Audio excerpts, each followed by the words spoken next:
Hey, if you like my videos, you might also like my comedy series YouTube Blue, which premieres every Saturday on the YouTube Blue YouTube channel. Go check out the link in the description and the card above to watch the latest episode. Now on with the video.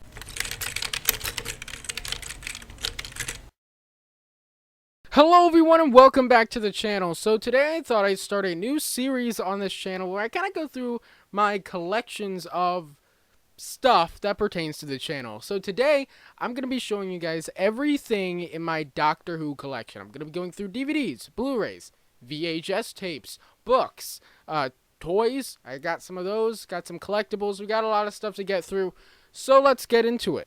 Alright, we're going to start off with some DVDs and Blu-rays. This is going to be really cool. I kind of lump DVDs and Blu-rays together. So let's get started here with Enemy of the World, which is my first DVD, not my first DVD or Blu-ray. I got a Blu-ray before this, but this is my first DVD that I ever got. I had just recently, it was like right when I was getting into Doctor Who, I just recently found out that, well, it wasn't just when I was getting into Doctor Who, but it was like around 2016, maybe 2017, so like about a year or so after I started getting into Doctor Who. And I wanted to get into Classic Who, and I had just heard that this was the most recent story to be found, and I thought it sounded cool, and it just happened to be at Barnes & Noble at some kind of discount, can't remember what, and I decided to pick it up for like 15 bucks, I think, and really good story. I really love this story. It's like Doctor Who and James Bond come together. It's awesome. Patrick Troughton is great in the dual roles he plays in this as both the hero and the villain. Great writing, written by David Whittaker, who was the very first script editor on Doctor Who for the first production block, which is Season 1 and the first couple serials of Season 2. And he also wrote a ton of big Doctor Who stories. He wrote The Edge of Destruction, he wrote The Rescue, he wrote The Crusades, he wrote The Power of the Daleks and the Evil of the Daleks, he wrote The Wheel in Space, he was credited for writing The Ambassadors of Death, but really a lot of other writers did some uncredited writing work on that. But anyway, this is a great story from him. It's actually directed by Barry Letts, who would later go on to be a producer and also writer on the show. So it's a very solid story. They've since released a special edition of this that has better quality as well as a ton of special features, but it hasn't been released in the U.S.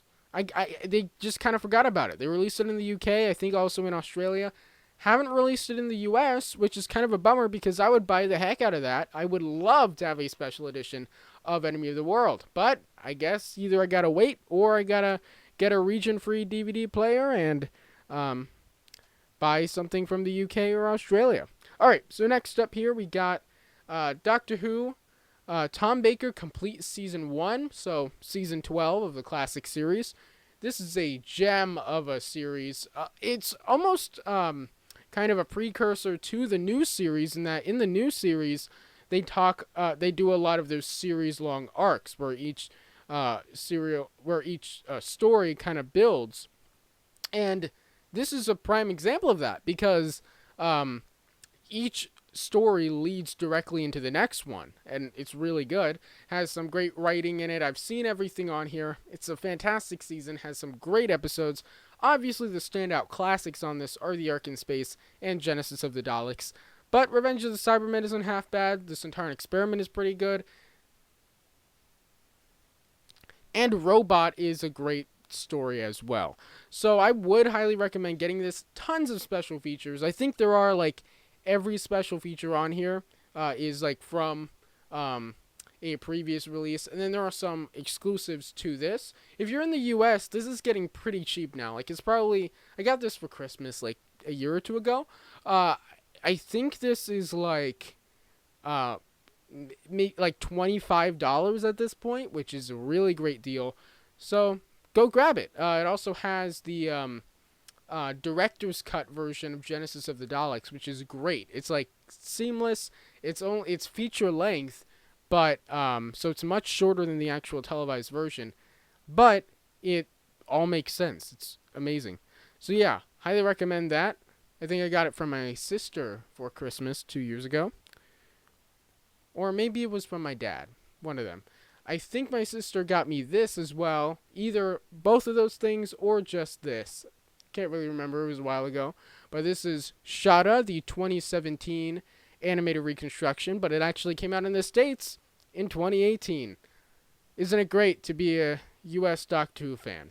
Anyway, this is a great story written by Douglas Adams, who is well known outside of Doctor Who for having been the creator of the Hitchhiker's Guide to the Galaxy series and Dirk Gently's Holistic Detective Agency, which has a BBC show. Maybe that's just BBC America. But that looks good. I haven't seen it, but it looks good. He was script editor for season 17 and wrote Shada, which, I mean, it's a really good story. A lot of people say that it's overrated. There's some people who say it's one of the greatest things ever. A lot of people who say it's overrated and is only considered that great because it was incomplete and has this legend built around it. I think it's still really good, though. Just on its own, I think there's a lot of great lore told in this. Douglas Adams really kind of builds up some Time Lord lore without like changing things and stuff, which, you know what, Chris Chibnall gets a lot of flack for that kind of thing with Timeless Children. Personally, I like the Timeless Children. I'm one of those weirdos. But I think whatever kind of Doctor Who fan you are, you're going to like this.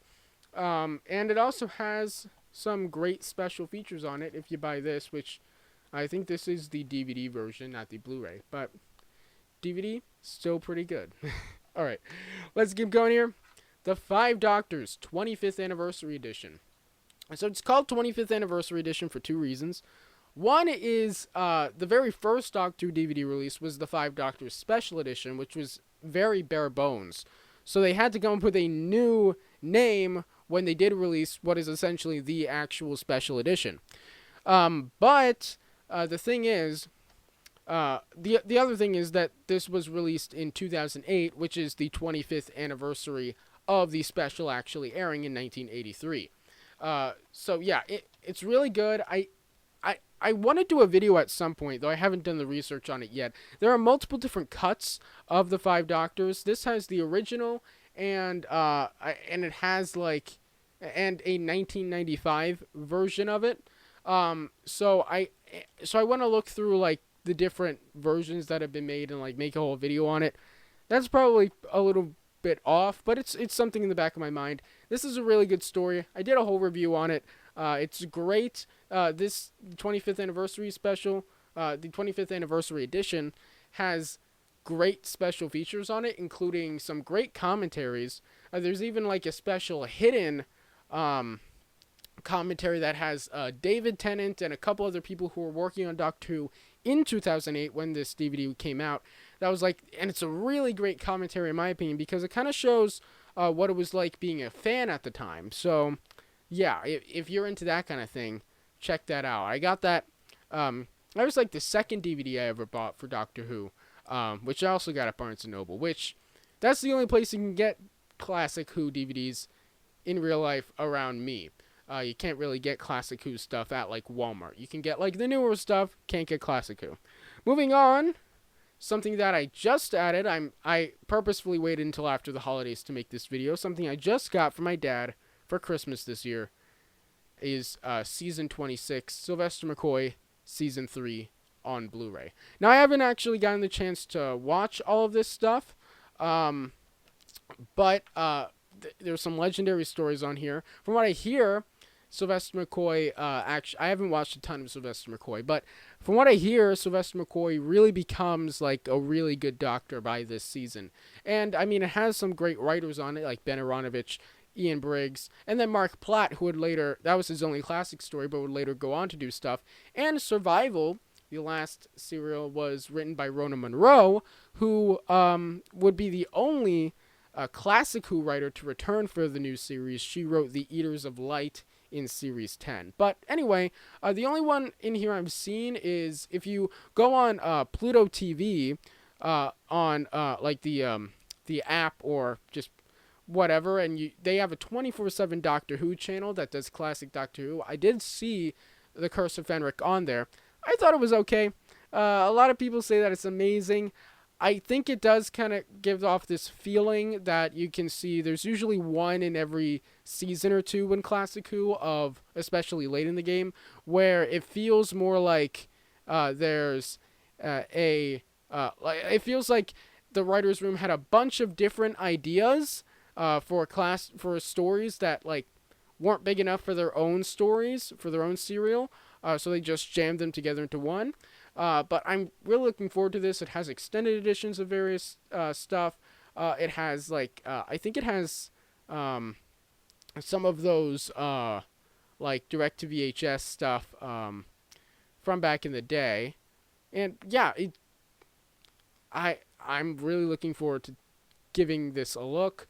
Again, haven't seen most of the stuff on here, which is exciting. So yeah, season 26. Recommend, even though I haven't seen it yet. All right, next up, another thing I got for Christmas this year is the Christopher Eccleston and David Tennant collection. This is all of Christopher Eccleston and David Tennant's episodes on it, which being in the U.S. does have its perks, including these box sets, which are really great. They're pretty cheap. Like, they range from $20 to $30. They're very bare bones, though. Got to keep that in mind. You're not going to get any special features on here. You're just going to get the episodes. But if you're not that into special features, I'd highly recommend picking these up. There's also one for Matt Smith and another one for Peter Capaldi. I think one or two of these collections has been released on Blu-ray, but only all of them are on DVD. I haven't gotten a chance to watch all of this, but I have seen all the episodes. Very good stuff. Obviously, you could more accurately call this the Russell T Davies era, but I mean, obviously they're gonna market it for more general audiences with the actors instead. But yeah, all right. Next up, got another DVD. I got this from my mom a few years ago. Doctor Who, the complete specials. Obviously, the fact that I have Christopher Eccleston and David Tennant collection makes this a little bit obsolete, but I still really enjoy it. There's some great episodes on here. Waters of Mars is a classic, Stone Cold, and The End of Time, honestly, I like it. A lot of people hate it. Some people think it's the greatest thing of all time. I'm kind of in the middle. I think it's good. There are definitely some weird parts to it, though. This does also have like deleted scenes, Doctor Who Confidential in all the episodes, Doctor Who at the proms, lots of special features though, so this still has a reason to exist in my collection. Alright, my tower of DVDs just fell over. Let's see, we're a little over halfway through. So, next up we got Doctor Who, Day of the Doctor, which I also did a review on back in Doctor Who month in November, and I said that this might be the best Doctor Who episode ever. And I still think that it's really great. It does have some special features, nothing major, but overall, very good. Keeping it going, this was my very first Doctor Who Blu-ray, very first Doctor Who anything, I think. I think I got this for my birthday, like the first year that I liked Doctor Who. I think I got this for my birthday, but I could be wrong in that. But I think that's what happened. This was my first Blu-ray or DVD. It was Dark Water and Death in Heaven in 3D. Basically, for those of you who don't know the background behind this, after Day of the Doctor was released in theaters and did really well, they did a couple more, and Fathom Events has done more of these in the US, but in the UK, they kind of did the same thing with the Series 8 finale, where they actually they filmed both episodes in high-def 3D for screening in movie theaters, and that theater experience was great. It had both episodes as well as the world premiere of the Series 9.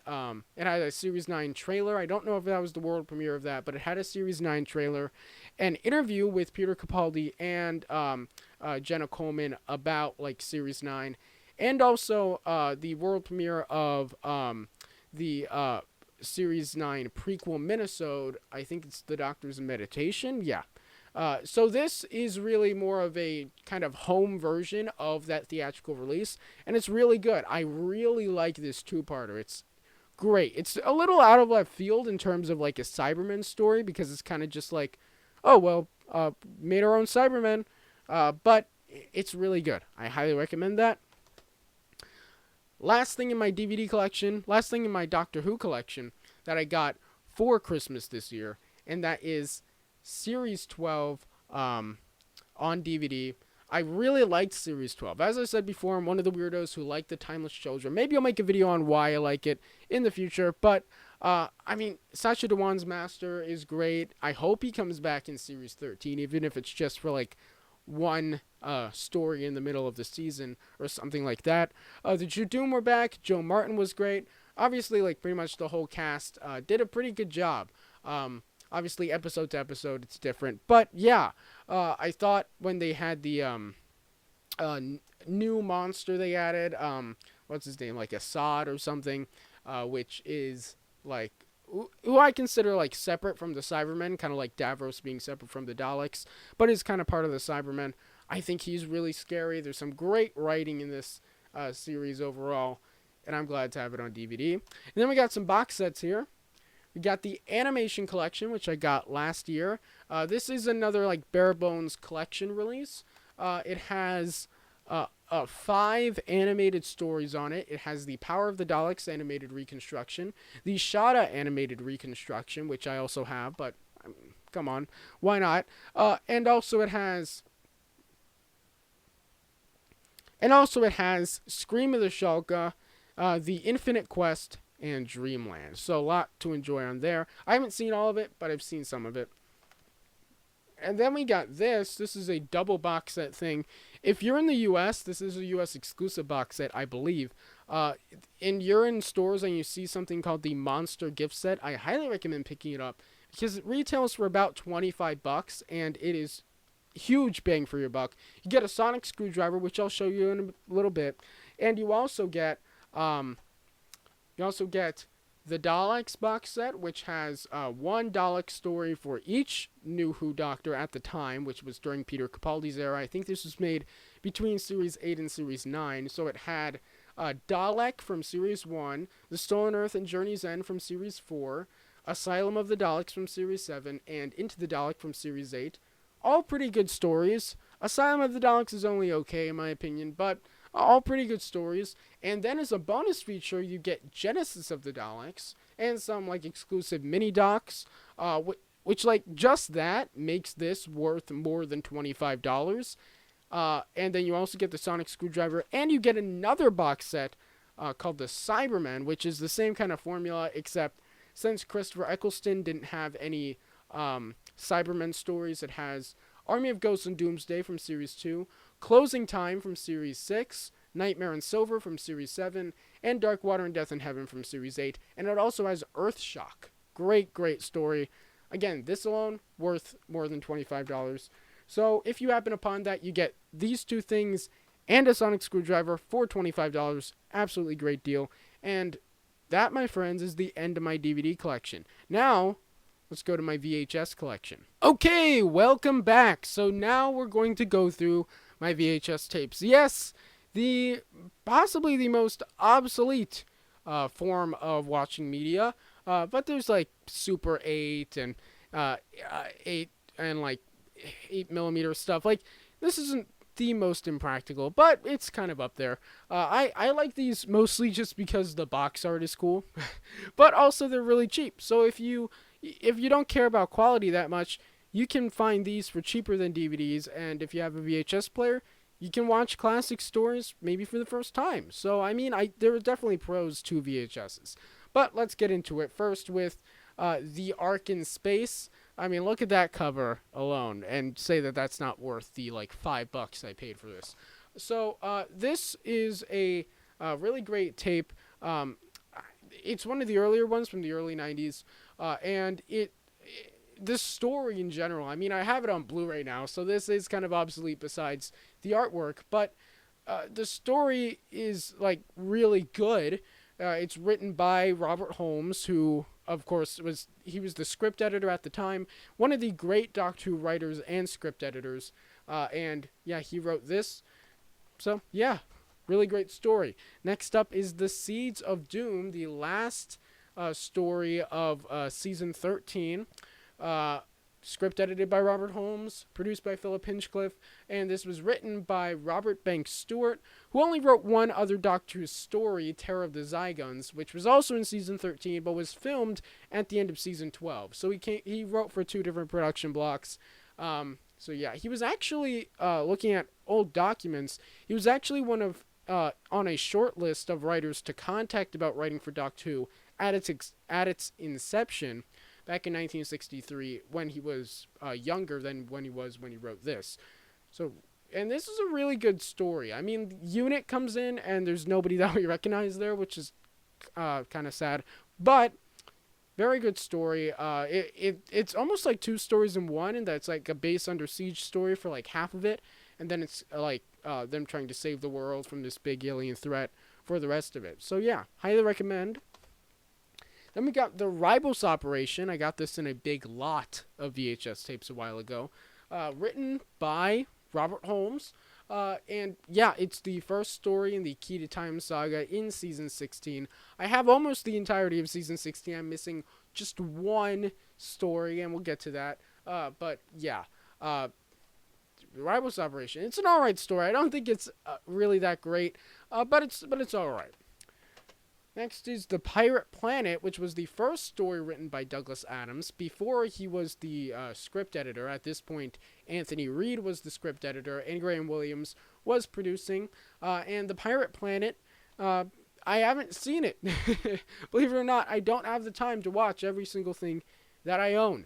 But I will get around to it eventually, and it'll probably be good, because Douglas Adams, of course, it's good. Alright, The Stones of Blood is the third serial in the Key to Time, and was the first serial written by David Fisher, who wrote a good few Doctor stories around this time. And yeah, again, haven't watched this, but I'm looking forward to it. The Androids of Tara, another one written by David Fisher. It's pretty rare. The only other time I can really think of is Chris Boucher for a writer to come in on his first season and just write two stories right in a row. But yeah, The Androids of Tara. Again, haven't seen it. Wow. Okay, now next up is, I didn't get Power of Kroll in that lot that I got all these tapes in. Unfortunately. I think I saw the Seeds of Doom in it, and because, like, the monsters look very similar on the covers, I thought that was the Power of Kroll. But it wasn't, so I don't have the Power of Kroll. But one day I will, and then my season will be complete. But until then, I got The Armageddon Factor, the last story written by team Bob Baker and Dave Martin, who are legendary. They wrote The Three Doctors, they wrote The Claws of Axos, they wrote The Hand of Fear, they wrote tons of stories. Bob Baker would return the next season to write his first and only solo story, The Nightmare of Eden, but Dave Martin would not return, and yeah, again, haven't seen this, but I'm looking forward to it. Last serial script edited by Anthony Reed, too. Will be replaced by Douglas Adams the following season. We got City of Death, and this is the Gateway Collection edition. There's also just a normal version. Beautiful artwork on this one. And, yeah, this is a really good story. I have seen this one. They say it's written by David Agnew. That's just a pseudonym. Basically, this was originally a story. I think it was called A Gamble with Time. The outline of which was written by David Fisher, but then, like, a lot of the story ideas were fleshed out and written by Douglas Adams and Graham Williams while they were script editor and producer, respectively. So they just had it under a pseudonym. But it's generally accepted that it was written by Graham Williams, Douglas Adams, and David Fisher. Alright, keeping it going, we got The Leisure Hive, another story I have not seen. It was the last David Fisher story written. He wrote The Creature from the Pit, also in Season 17, before, and this was the Season 18 premiere. He was one of only two writers to return for Season 18, and the other one being Terrence Dix, who hadn't written for the show in a few years at that point. But yeah, The Leisure Hive, I've heard bad things, but I won't know until I see it, so yeah. Next up is the E-Space. Whoa. Gonna have to clean that up real quick here. I got the E-Space Trilogy box set once I can get it all pretty. Here it is. Looks like that, but you can see. Hard to do this one hand. You can see all three tapes in there right now. I'll show you each of them individually. We'll start with Full Circle. right here. Volume 1, Full Circle, written by Andrew Smith, his only story, though he did come up with some ideas for other stories that almost got made. And then we got State of Decay, written by Terrence Dix, which I mentioned earlier. And then we got the last one, Warrior's Gate, written by Stephen Gallagher, who this was his first story. He would later write Terminus in season 20 as well. And then the last Tom Baker one I have, which I didn't realize as I was doing it, but it just kind of ended up that Tom Baker was most of my collection. But then I also got The Keeper of Traken, written by Johnny Byrne. His first story. He would later go on to write Arc of Infinity and Warriors of the Deep. And he would also end up, if you watched my video on Doctor Who movies that never got made, he would be involved in writing a Doctor Who movie that never ended up happening. So, yeah, I haven't seen this one either. So, yeah. Next, we got a box set, another box set here. The King's Demons and the Five Doctors Collector's Edition, which I think, when did this come out? Okay, so this might be the 1995 version. I'll have to check, but yeah. Okay, one of them just slipped out like that. But anyway, yeah, so the Five Doctors Collector's Edition, they did release the normal edition by itself, but they also released the King's Demons with it. Unfortunately, they're not individually wrapped like with the Space Trilogy, but it does look nice. It does kind of bother me that the Five Doctors is listed first, even though the King's Demons came first. I understand why they did that for marketing reasons, but it does look weird on the shelf. So yeah. Next up is The Two Doctors from season 22, written by Robert Holmes. So this was his second or third, depending on how you count it, last story for the show. And yeah, it brought back Patrick Troughton for his final appearance as the second Doctor. So yeah, I haven't seen this one either. But you know what I have seen? Segue. The Trial of a Time Lord as a box set, which they released in the 30th anniversary year. So this has The Mysterious Planet, written by Robert Holmes, which was his last proper story, and these aren't individually wrapped, it's just a TARDIS, but it looks nice. I don't know if you heard that, but anyway, then there's Mind Warp, written by Philip Martin, which is a sequel to season 22's Vengeance on Varos, also written by Martin. Then Terror of the Verwoids, written by Pippin Jane Baker. And then last but not least, we got The Ultimate Foe, which lots of drama behind that one. It was originally supposed to be written by Robert Holmes, but then when he was almost done with the script for episode 2, he got very sick and ended up passing away, unfortunately. And John Nathan Turner was just going to decide to take his script and have Pippin Jane Baker complete it. But then Eric Sayward was like worried about being faithful to Robert Holmes's version or something like that, and then John Nathan Turner ended up deciding that he would give Pippin Jane Baker the script for episode 1, have them read that, and just have them independently write episode 2 without seeing Robert Holmes's work on it, and that just made Eric Sayward really upset, and he ended up leaving the production. He was the script editor and had been for like 5 years at that point, and he left. And so he didn't script edit the last episode from season 23, which was written by Pippin Jane Baker. I have seen all of it, and it's pretty good. I think it's alright.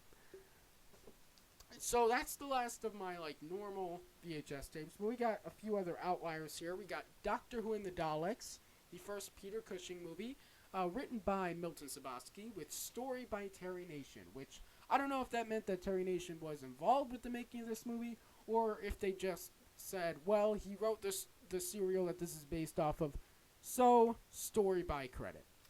I don't know. But it's a good movie. I like it. And you know what's even better than that movie? Daleks Invasion Earth 2150 AD. Beautiful cover. This is a very widely available copy. Like, they did a few releases of this on VHS, and this version is the most well-known and popular. And this movie, also written by Milton Subotsky, better than the first in my opinion. yeah, apparently they leaned on Daleks extra hard. Like you see in the on the VHS, it says Doctor Who, but in the theatrical release, it was just referred to as Daleks Invasion Earth 2150 AD. So it was kind of like this thing where it was like they didn't even have Doctor Who, played by Peter Cushing, in the trailers. Like they were just like, people just want to see the Daleks. Crazy stuff. Then we got Daleks: The Early Years. This was part of the Years series of tapes that was released in the 90s. That was basically made to kind of capitalize on stuff. And basically, they wanted to find a way to release the missing episodes, and they did that by making these specials as a way to showcase them. This one's hosted by Peter Davison. You can see his photo in the corner there. And it has the Daleks, it has the Daleks Master Plan episodes, I think 5 and 10. And because I don't think episode 2 had been found yet. And it also has most of, I haven't seen it yet, but I think it has most of The Evil of the Daleks episode 2, but it doesn't say that on here. It does say that it has highlights from it, though. And it also, if I remember correctly, it has clips from other things on here as well. I look forward to getting everything in this series, but I haven't, been really looking for it so far. But I'll get there eventually. And the last VHS I have is a box set released for the 30th anniversary. That's the Daleks box set, which it sounds like it's just a release of the Daleks, like the TV story, but it's not. It's just 2 Dalek serials.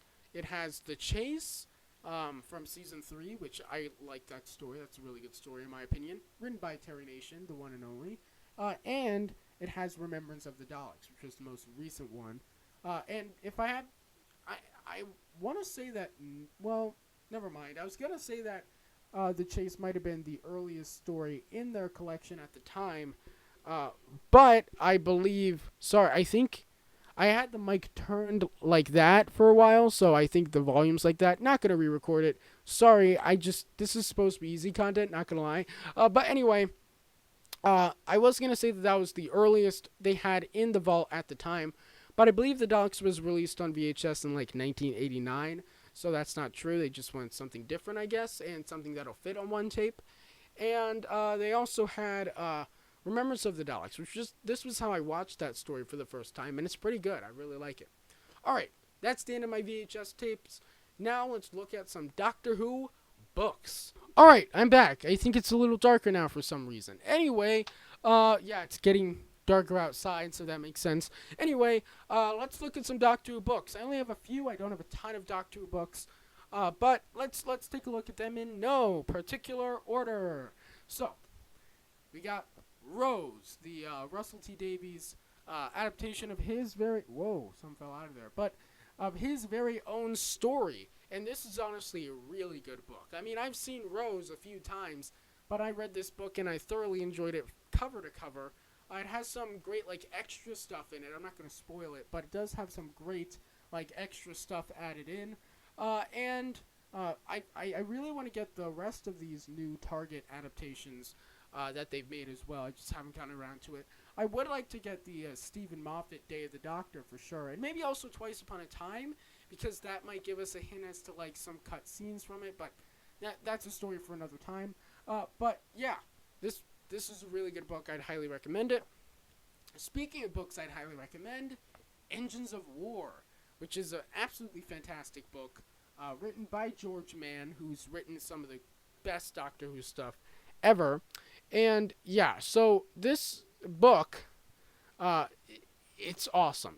It's a War Doctor story, clearly. It takes place right before Day of the Doctor, and it's really good. I would really recommend it. Not going to spoil it too much, but yeah, this is a winner. Next up we got, what's this one even called? It's The Silent Stars Go By. This is a hardcover, and I like to take the dust jackets off my hardcovers because I just think they look so much nicer like this. But yeah, this is an 11th Doctor book with the Ice Warriors as the villains. Let me check who it's written by. Oh, it says it right here on the thing. It's written by Dan Abnett. So, yeah, congrats, Dan. Yeah, I haven't I haven't read this, but I will eventually. So, yeah, yeah. All right. Next, we got Doctor Who FAQ, or Frequently Asked Questions. Great, great reference book. I've had this for years. If you look at it, it's very beat up because I brought this with me to travel somewhere and then it got wet a little bit. It's not unreadable, so I keep it in here, but I do want to get a new copy at some point. It's written by Dave Thompson and is a very, very good reference book. Especially if you're new to Doctor Who, you want to get this. I'd highly recommend it. And then we've got the Doctor Who Annual 2017 Blast from the Past. Got this 4 years ago. So, yeah. Because, yeah, I got this fall of 2016, obviously, because they sell these the year before. But, yeah. I think it's alright. It's an annual. It's not supposed to be groundbreaking science fiction, but, yeah, I enjoyed this. I also have the Monster Encyclopedia from like Matt Smith's era somewhere, but it might be at my mom's house. We'll see. But yeah, the last chapter of this, we'll be looking at my Doctor Who toys and other merchandise stuff. So let's get into that. All right, it's time for the toys. I got some stuff here, mostly from a few years ago. I don't really collect Doctor Who toys much anymore. Got some sonic screwdrivers for us. I do have to build your own somewhere around here. Didn't bother looking for like all the little bits and pieces. I thought you guys kind of, if you know what the build your own sonic screwdriver is, you know what it is. You know, this video has gotten substantially darker because, well, it's gotten darker as we speak because this is northeastern America where it gets dark at 4 o'clock. Anyway. Let's get through these sonic screwdrivers. Maybe they can bring some light. So first we have the War Doctor sonic screwdriver. Has some great sounds. Listen to these bad boys.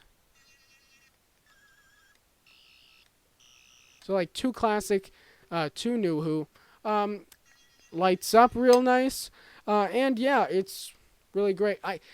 Fun fact about this one, the prop they used on the show is actually a modified 4th Doctor sonic screwdriver toy. So this toy is actually pretty much exactly accurate to the prop on the show. So yeah, really nice thing. Yeah, let's keep going here with this sonic screwdriver. This is the 10th Doctor, 9th Doctor, whatever, sonic screwdriver that came with the Monster gift set. It has, as you can see there, which it works really well in this dark lighting, you can tell that that isn't a blue light. That's a black light, because this does have the UV thing. Now, interestingly enough, I don't think you can buy this exact sonic screwdriver anywhere else but the Monster gift set, because it is that older model that you got back in the early 2000s, where it has the ink nib and the red light here, and this color and all. But it also has those sound effects that were just in the War Doctors. Which I don't know if you can even hear that. Maybe if I do this. I don't know. Anyway, that it's honestly it's a good sonic screwdriver. Served me well. And yeah, I do think it is exclusive. I don't think you can buy this specific one anywhere but the Monster gift set. Though it could be a random chance, as in like they just took the old thing and put the new chip inside of it. You might be able to buy it somewhere else. I don't know. So next up, we got the River Song sonic screwdriver. This is a great looking sonic right there. I do kind of wish, like, the implication when this first appeared in River Song's first story was that it was basically the Doctor took his sonic screwdriver at the time, which was, you know, this one, and then just over the time added bits and bobs to it to make it this, and then gave it to River Song. But because they ended up changing it with Matt Smith when Peter Capaldi just built this to give to River, which kind of ruins it a little bit, but it's fine. So yeah, it's great. It fits well in the hand. You got some great, I don't know if you can hear that. All right, there we go. Anyway, it has some great sound effects. It has like great light effects know if you can see this, but that handle pulls off to have that, and if you hold down the button, well, let me try and hold down the button, then it lights up, and then after it's done with that, then when you press the button, instead of lighting up blue, hold on, I gotta wait for it. Why'd it light up blue? I swore that's how you changed it from blue to red. Oh, I remember now. So you can like hold it and just make it do that. And then I think it either changes or stays the same or something. I don't know.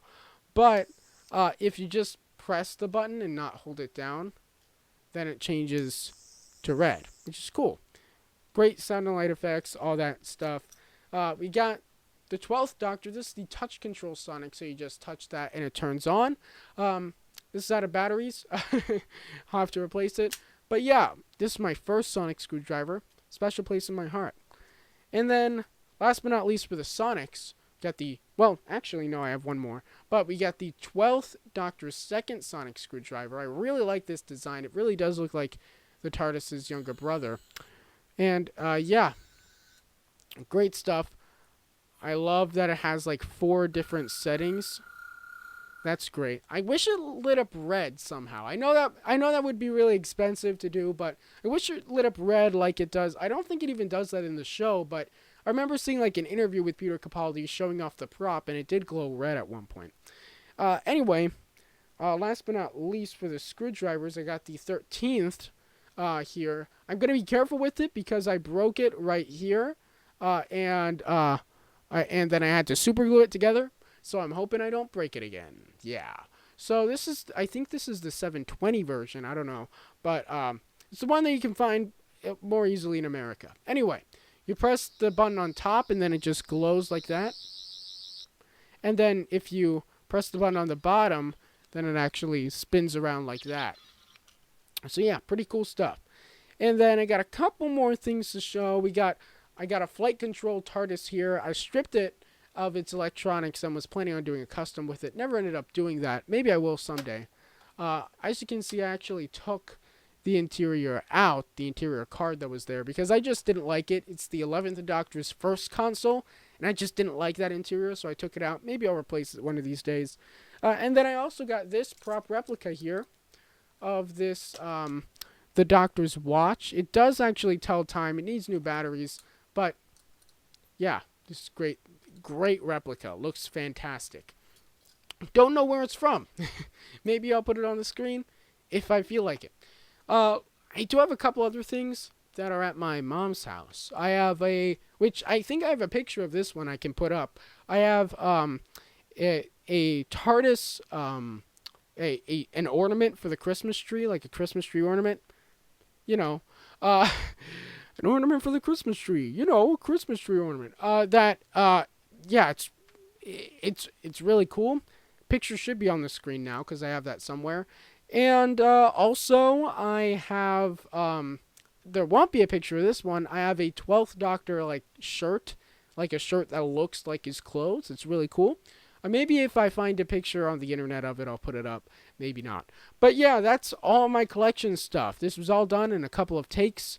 And by takes, I mean like shots, because like I did every single one in one shot. Very little editing on this one because I wanted something quick. It's probably going to be really long. This is going to be like 40 minutes. I don't even care. I'm going to do these for Marvel, DC, and Power Rangers. I don't know if they'll all be this long. I don't know. Or if they'll all be this dark. Probably not. I'll probably film those more during the day. Learn from your mistakes, kids. Anyway, yeah, I hope you guys liked this video. If you did, leave a like. Comment down below what your collections are like. I'd love to know. Don't forget to subscribe for daily videos on the franchises you love, and I'll see you tomorrow. Bye.